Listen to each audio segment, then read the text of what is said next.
Hi there. So in this video, I'd like to take a moment to talk a little bit about trauma and about traumatic distress. Because we use the word trauma a lot, we talk about it a lot these days, and as somebody who's studied traumatic distress for more than a decade now, I'm so glad to see that. Not because I think trauma is good, but because it hints at the fact that we are starting to unravel the stigma that exists around mental health and around trauma, and that is huge. That is healing. That's a good thing. Because part of the very nature of trauma, part of what makes trauma so damaging is the fact that it tells us that we are alone. It tells us that not only did we go through a really horrific experience, but that we need to be alone in that. Trauma is isolating. And that's part of what can make a traumatic experience so very harmful. So anything that pushes back on that isolation and allows us to be able to connect and to talk, I think is really good. It also means that sometimes we may be talking about the same thing or talking about a word and using a word together, but actually using it in different ways. So it can be helpful to kind of slow down and talk about what we mean when we talk about trauma. So on this page, I've included several different types of trauma.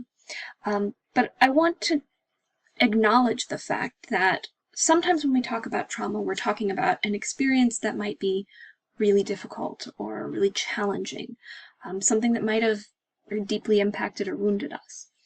Sometimes when we talk about trauma, people are talking about something very specific in terms of a diagnostic category. They're talking about a mental health diagnosis. Maybe they're talking about post-traumatic stress disorder. That is a very particular way of framing trauma and thinking about trauma. And it's based off of this book right here. This is the abbreviated version of the DSM-5 TR edition. It's very well loved, right? And it's a particular way of talking about trauma.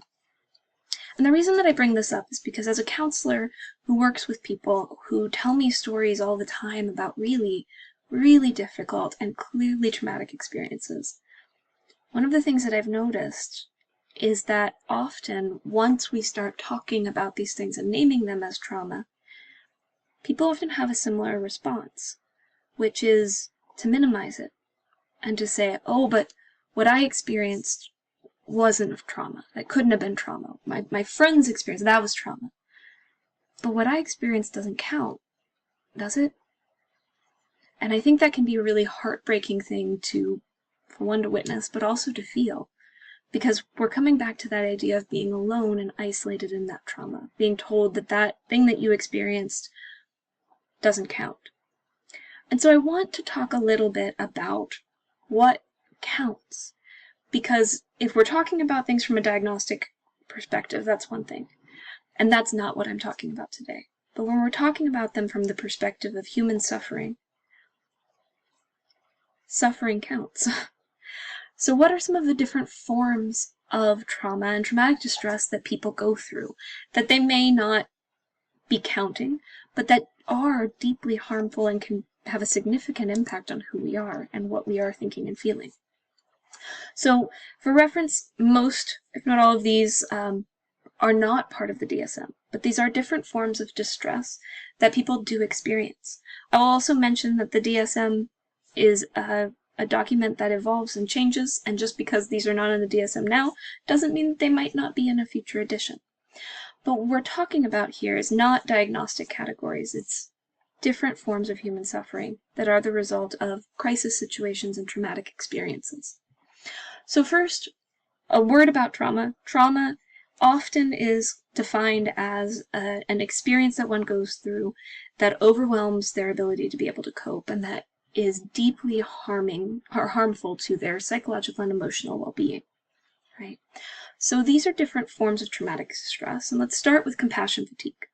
I will also say this is by no means an exhaustive list. If you have experienced a form of traumatic distress that you don't see on this list, that does not mean it doesn't count.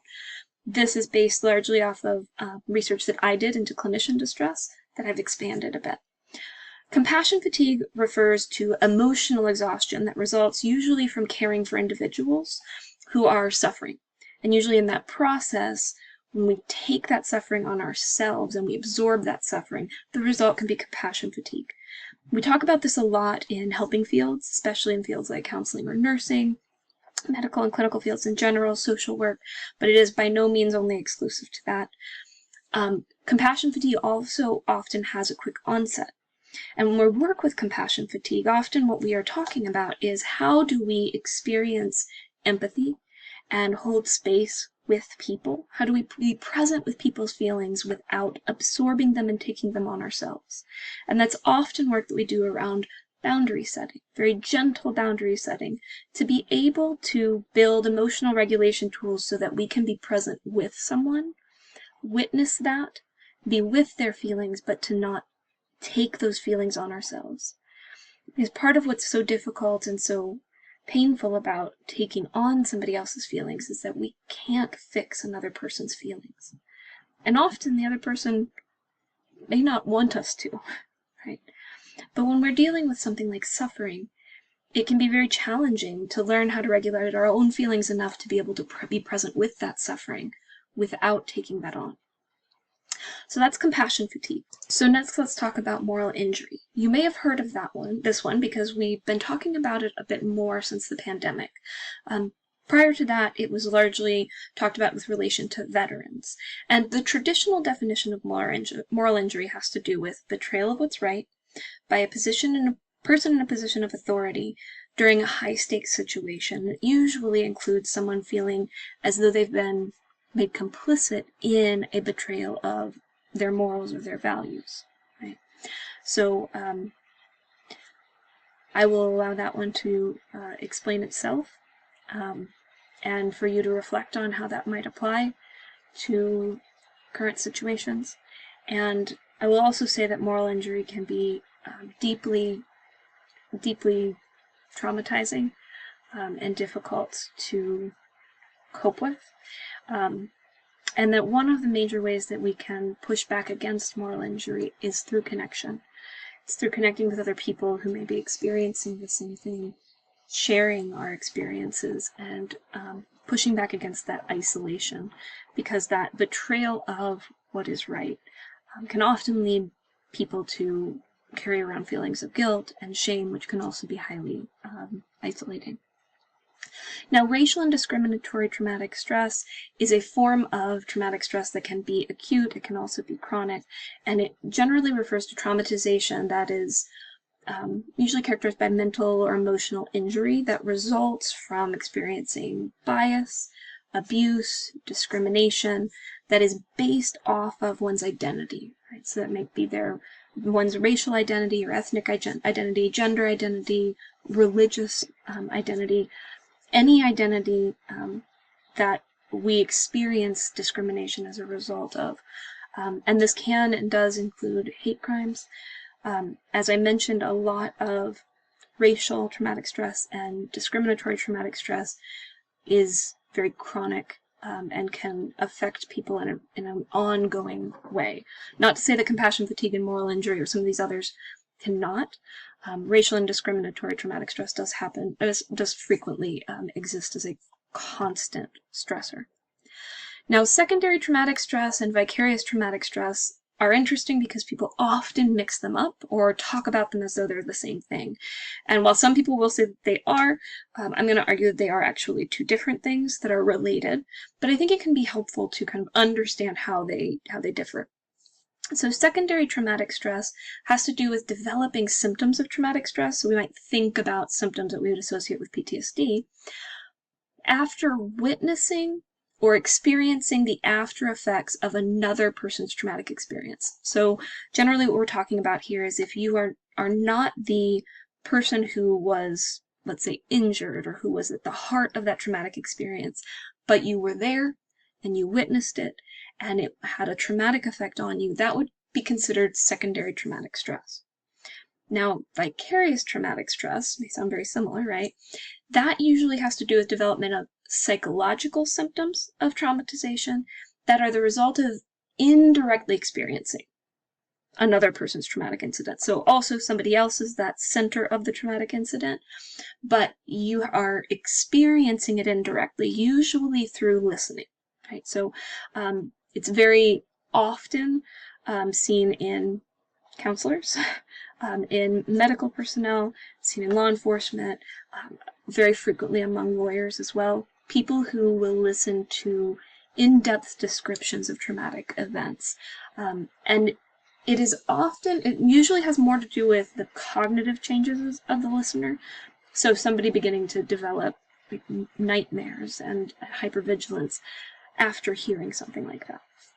Now, one last thing that I will say is that there's a lot of discussion recently about experiencing traumatic events indirectly through witnessing them through videos, whether that's on social media or on the news, but being exposed, sometimes repeatedly, to traumatic images and the distress that can arise from that. There's some debate about whether that counts as secondary traumatic stress or vicarious traumatic stress, and to be honest with you, I don't think I can give you a clear answer, nor do I think it matters, because the truth of the matter is that we know that it can have detrimental effects on people and that you can suffer the effects of trauma from witnessing it indirectly through video. And I wanted to name that because I know that's something that a lot of people are experiencing right now in our community. And if you are experiencing any of these forms of distress, I want you to know that what you are experiencing is real, that what you are experiencing matters, that you are not alone with it. And that's the reason I wanted to make this video, is I wanted to offer a voice to say that different forms of trauma do count. Even if they might not fit a diagnostic category, they do count as human suffering. And if you are experiencing those, I want to encourage you to push back on that isolation, to find people in your community who you can trust, to be able to seek support, and to be able to connect with, whether that is friends or family, loved ones, mental health counselors. Right? We have a lot of really amazing people in the mental health field here in our community, not a small number of whom are trying to offer their services free of charge in whatever ways that we can. But if mental health counselors are not your style, that is okay. You can talk to members of your community, elders in your community, clergy members. The importance is to reach out to people who you can trust, to push back on that kind of self-protective tendency to isolate, which can make traumatic experiences so much worse. You're not alone, and you don't have to be alone. Thank you.